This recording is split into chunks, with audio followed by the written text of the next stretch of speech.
ರಾಜ್ಯಾದ್ಯಂತ ಹಲವು ಜಿಲ್ಲೆಗಳಲ್ಲಿ ಭಾರೀ ಪ್ರಮಾಣದಲ್ಲಿ ಮಳೆ ಆಗ್ತಾ ಇರುವಂತಹ ಹಿನ್ನೆಲೆ ಹಲವು ಜಿಲ್ಲೆಗಳಲ್ಲಿ ಹೈ ಅಲರ್ಟ್ ಅನ್ನು ಸಿಎಂ ಘೋಷಿಸಿದ್ದಾರೆ.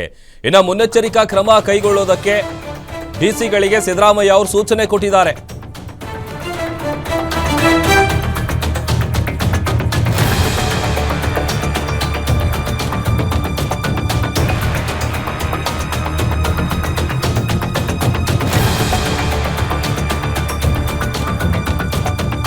ಮುನ್ನೆಚ್ಚರಿಕಾ ಕ್ರಮ ಕೈಗೊಳ್ಳೋದಕ್ಕೆ ಡಿಸಿಗಳಿಗೆ ಸಿಎಂ ಸೂಚನೆ ಕೊಟ್ಟಿದ್ದು, ಭಾರೀ ಮಳೆಯಾಗ್ತಾ ಇರುವಂತಹ ಜಿಲ್ಲೆಗಳ ಉಸ್ತುವಾರಿ ಸಚಿವರಿಗೂ ಕೂಡ ಸೂಚನೆ ಕೊಟ್ಟಿದ್ದಾರೆ ಮುಖ್ಯಮಂತ್ರಿಗಳು.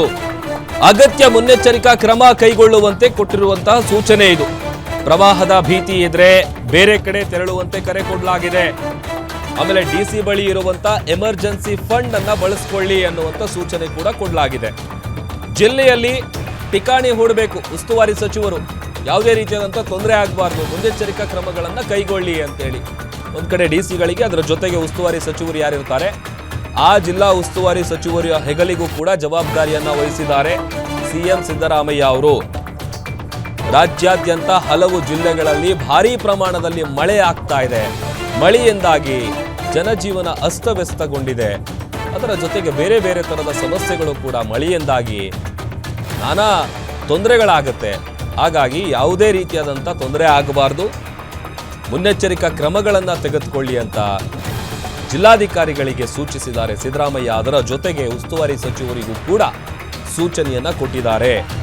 ಪ್ರವಾಹದ ಭೀತಿ ಏನಾದರೂ ಇದ್ರೆ ಅವರನ್ನ ಸುರಕ್ಷಿತ ಸ್ಥಳಕ್ಕೆ ಸ್ಥಳಾಂತರ ಮಾಡೋದಕ್ಕೆ, ಅಲ್ಲಿಗೆ ತೆರಳುವಂತೆ ಸೂಚನೆಯನ್ನು ಕೂಡ ಕೊಡಲಾಗಿದೆ. ಜಿಲ್ಲಾಡಳಿತದಿಂದ ಬೇಕಾದಂತಹ ಎಲ್ಲ ಮುನ್ನೆಚ್ಚರಿಕಾ ಕ್ರಮವನ್ನು ಕೈಗೊಳ್ಳೋದಕ್ಕೆ ಮುಖ್ಯಮಂತ್ರಿಗಳು ಸೂಚನೆಯನ್ನು ಕೊಟ್ಟಿದ್ದಾರೆ.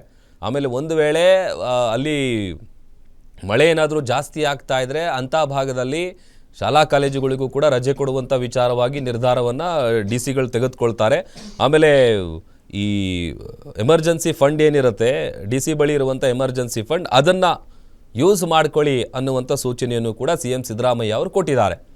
ಆಮೇಲೆ ಮಳೆಯಿಂದಾಗಿ ಏನೆಲ್ಲ ಅವಾಂತರಗಳ ಸೃಷ್ಟಿ ಆಗ್ತಾ ಇರುತ್ತೆ, ಅದರ ಜೊತೆಗೆ ತಗ್ಗು ಪ್ರದೇಶದಲ್ಲಿರುವಂಥವರು ಮನೆಗಳಿಗೆ ನೀರು ನುಗ್ದಂಥ ಸಂದರ್ಭದಲ್ಲಿ ಪಾಪ ಇಡೀ ರಾತ್ರಿ ನಿದ್ದೆ ಇಲ್ಲದೆ ನೀರನ್ನು ಹೊರಗಡೆ ಹಾಕ್ತಾ ಇರ್ತಾರೆ. ಅದರ ಜೊತೆಗೆ ಕೆಲವೊಂದು ರಸ್ತೆ ಸಂಪರ್ಕಗಳು ಕೂಡ ಕಡಿತ ಆಗುತ್ತೆ, ಓಡಾಡೋದಕ್ಕೆ ತೊಂದರೆ ಆಗುತ್ತೆ.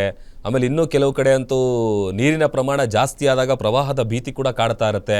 ಆ ಥರದ್ದೇನಾದರೂ ಸಮಸ್ಯೆಗಳಿದ್ರೆ ಅಂಥವರಿಗೆ ಸುರಕ್ಷಿತ ಸ್ಥಳಕ್ಕೆ ಸ್ಥಳಾಂತರ ಮಾಡುವಂಥದ್ದು, ಅದರ ಜೊತೆಗೆ ಬೇರೆ ಸ್ಥಳಕ್ಕೆ ಅವರನ್ನು ತೆರಳುವಂತೆ ಕರೆ ಕೊಡುವಂಥ ಕೆಲಸ ಕೂಡ ಈಗ ಆಗಿದೆ. ಅದೇ ವಿಚಾರಕ್ಕೆ ಸಂಬಂಧಪಟ್ಟಂತೆ ಸಿಎಂ ಸಿದ್ದರಾಮಯ್ಯ ಅವರು ಡಿಸಿಗಳಿಗೆ, ಅದರ ಜೊತೆಗೆ ಉಸ್ತುವಾರಿ ಸಚಿವರ ಹೆಗಲಿಗೆ ಒಂದಷ್ಟು ಜವಾಬ್ದಾರಿಯನ್ನು ಕೊಟ್ಟು ಯಾವುದೇ ರೀತಿಯಾದಂಥ ತೊಂದರೆ ಆಗಬಾರ್ದು, ಆ ಥರದ ಮುನ್ನೆಚ್ಚರಿಕಾ ಕ್ರಮಗಳನ್ನು ಕೈಗೊಳ್ಳಿ ಅಂತೇಳಿ ಸೂಚನೆಯನ್ನು ಕೊಟ್ಟಿದ್ದಾರೆ.